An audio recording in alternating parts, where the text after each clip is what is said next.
Од 200 до 500 денари се потребни за да се излезе на кафе и јадење со пријателите. Според анкетата на М-нет телевизија, младата популација претежно излегува во кафулиња и дополнително јадат нешто од пекарите и сендвичарите. Вела дека претежно излегуваат за време на викенд, но неретко и преку седмицата, за да се дружат во своето слободно време. По 100 денара 100% даваш. Сметката може да биде негде до кај 300-400 денара, зависи колку души.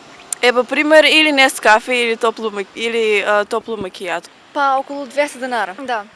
Обично викенд. Да, најмногу викенд. За кафе од прилика трошиме по 200 денари. А на неделно ниво колку пати излеват?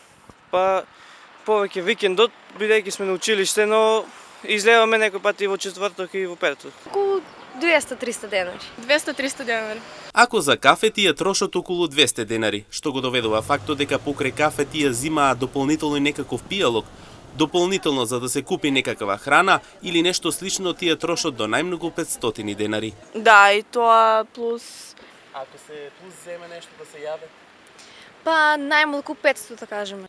Ако јадеме нешто, околу 500 денари на едно излагање. Во согласно со ситуацијата, месечно младите трошат од 50 до 100 евра за социјализација. Младите објаснуваат дека тие имаат начини да потрошат помалку, но тоа би било со шетање во природа или во посета на некаков јавен настан, изложба или промоција.